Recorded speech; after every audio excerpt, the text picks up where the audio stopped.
আসসালামু আলাইকুম। একাব্বর টেক চ্যানেলের আরো একটি নতুন ভিডিওতে সবাইকে স্বাগত জানাচ্ছি। আমি ইঞ্জিনিয়ার মোহাম্মদ একাব্বর হোসেন। সুপ্রিয় শিক্ষার্থী, আজকের এই ভিডিওতে আমি অনুক্রম এবং সমান্তরাল বর্তনীর বিভিন্ন গাণিতিক সমস্যা নিয়ে আলোচনা করব। খুব সহজ করে বোঝানোর চেষ্টা করবো, এই জন্য তোমাদেরকে বলবো ভিডিওটা শুরু থেকে শেষ পর্যন্ত দেখবে, আর দেখে ভালো লাগলে অবশ্যই লাইক, শেয়ার এবং কমেন্ট করবে। আর আমার চ্যানেলের সব আপডেট ভিডিও পেতে অবশ্যই চ্যানেলটিকে সাবস্ক্রাইব করে পাশের বেল আইকনটি অন করে রাখবে। শুরু করছি আজকের ভিডিও।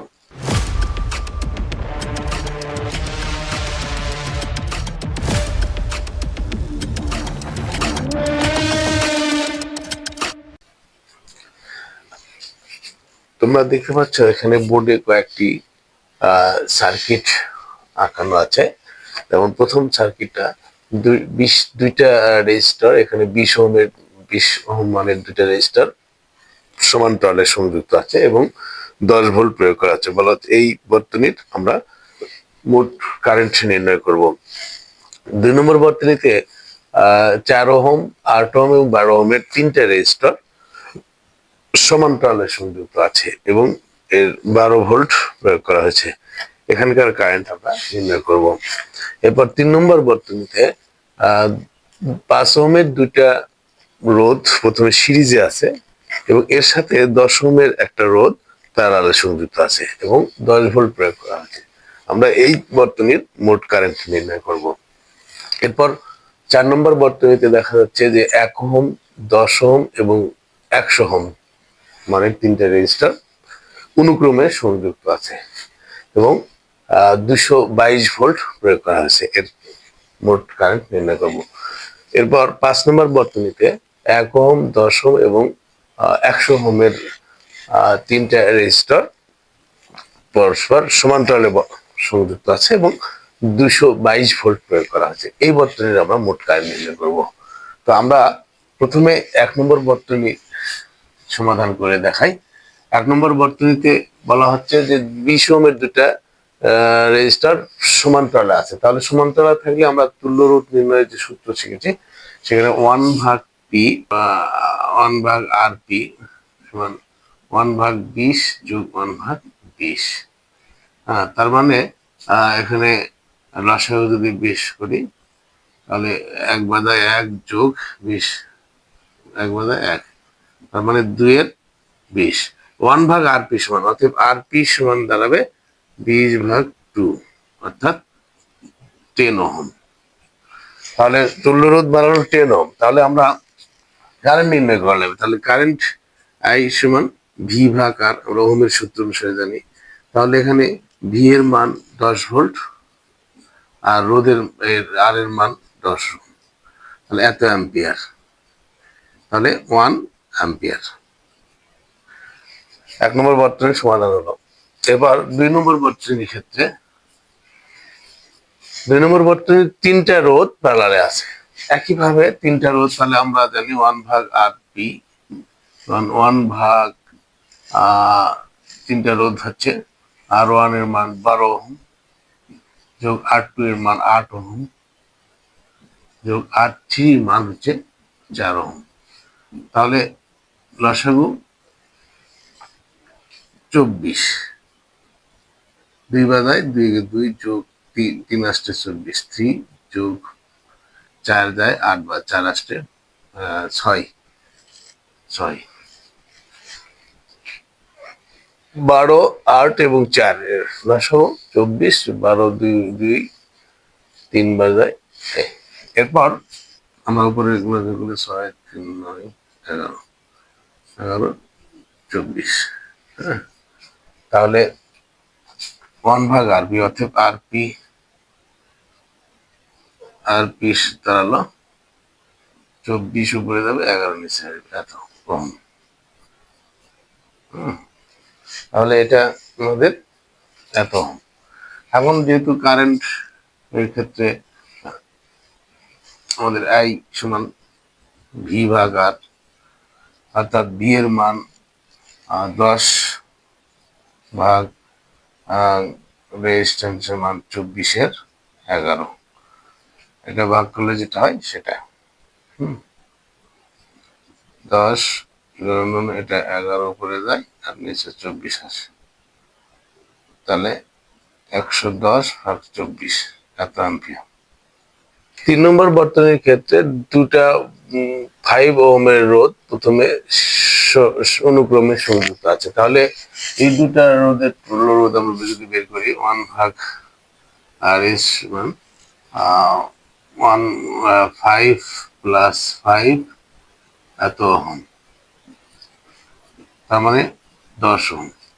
এই 10 ওহমেরটা এখন এখানে এর সাথে প্যারালাল হয়ে গেল, তাহলে 10 এখানে এই দুটো মিলে একটা 10 ওহম, তাহলে টোটাল রেজিস্ট্যান্স দাঁড়াবে 1 ভাগ আর কি, তাহলে 1 ভাগ 10 যোগ 1 ভাগ 10, এই যে এই 10 ওহমের আর 10 প্যারালালে আছে, তাহলে রোধ লসাগু 10, 1 যোগ 1 2 এর 10, 1 ভাগ আর পি সমান 10, অর্থাৎ আর পি সমান 10 উপরে যাবে নিচে 2, তার মানে 5 ওহম।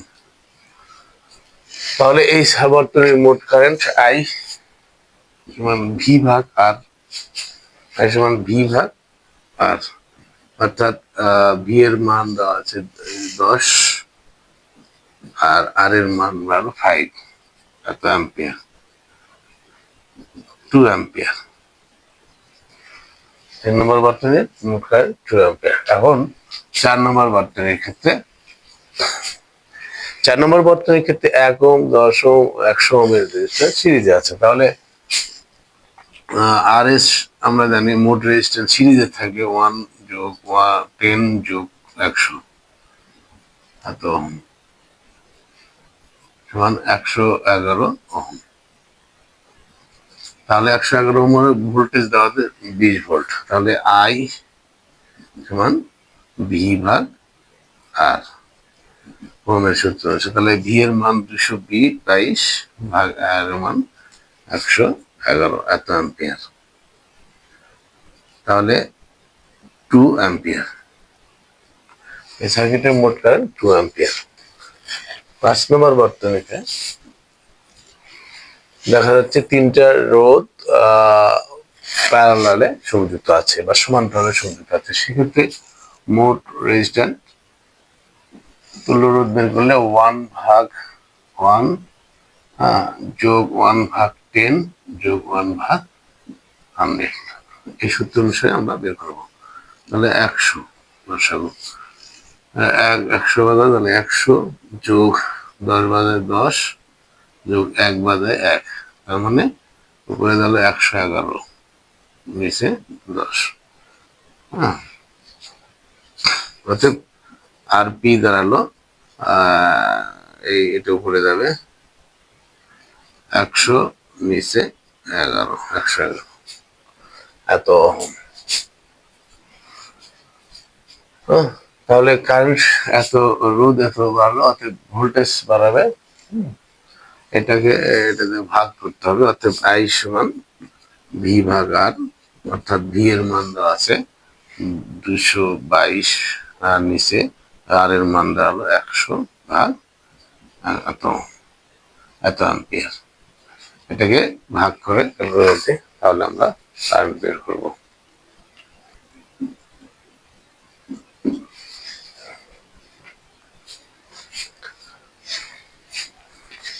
এখানে একটা বর্তনী দেওয়া আছে যে প্যারালাল বর্তনী, এই বর্তনীর দুটো রোধ আছে 10 ওহমের এবং এই সার্কিটের প্রবাহিত কারেন্ট 2 অ্যাম্পিয়ার। তো এখানে এই ভোল্টেজটা নির্ণয় করতে বলছে, তাহলে ভোল্টেজটা কিভাবে আমরা বের করবো? ভোল্টেজ বের করার জন্য যেহেতু আমাদের মোট তুল্য রোধ বের করবো 1 ভাগ আর পি সমান 1 ভাগ 10 যোগ 1 ভাগ 10, আশা করি 10, 1 যোগ 1 2 10, তাহলে আর পি সমান কি দাঁড়ালো? আর পি সমান দাঁড়াবে 10 এর 2, অর্থাৎ 5 ওহম। 5 ওহম, তাহলে 5 ওহম পর্যন্ত ভোল্টেজ বের করতে বলছে, তাহলে এবং কারেন্ট দেওয়া আছে 2 অ্যাম্পিয়ার, অর্থাৎ ভি আমরা ওহমের সূত্র অনুসারে আমরা জানি ভি সমান আই আর, অর্থাৎ আই মানে 2 অ্যাম্পিয়ার গুণন আর মানে এই 5 ওহম, তাহলে সমান সমান 10 ভোল্ট। তাহলে এই বর্তনীর মোট ভোল্টেজ 10 ভোল্ট, তাহলে ভি এর মান 10 ভোল্ট।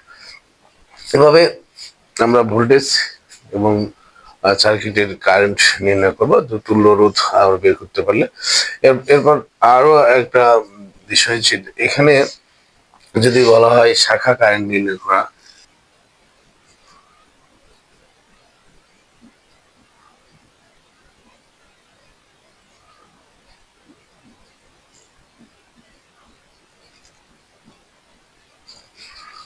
দর্শক এই বর্তনী দুটা রেজিস্টার সিরিজে অনুক্রমে বা সিরিজে সংযুক্ত আছে এবং এখানকার প্রবাহিত কারেন্ট 2 অ্যাম্পিয়ার। তাহলে এই বর্তনীর ভোল্টেজ কত? এখানকার ভোল্টেজ কত? আচ্ছা, আমরা তাহলে এখানে কারেন্ট দেওয়া আছে এবং রোধ দেওয়া আছে, রোধ দুটা মান কমে আছে। তাহলে আমার রোধটা, আমাদের তুল্য রোধটা বের করতে হবে। তুল্য রোধ 1/, যেহেতু সিরিজে আছে, আর এস মান 10 যোগ 10 ওহম, এত, তার মানে 20 ওহম। তাহলে 20 ওহম বাড়ালো তুল্য রোধ। এখন ভি সমান কি দাঁড়াবে? আইআর। আয়ের মান দেওয়া আছে 2 অ্যাম্পিয়ার, গুণন আর এর মান 20, এত ভোল্ট। তাহলে 20 জন্য 40 ভোল্ট। এভাবে 40 ভোল্ট আমাদের এই সার্কিটের মোট ভোল্টেজ দাঁড়াবে 40 ভোল্ট।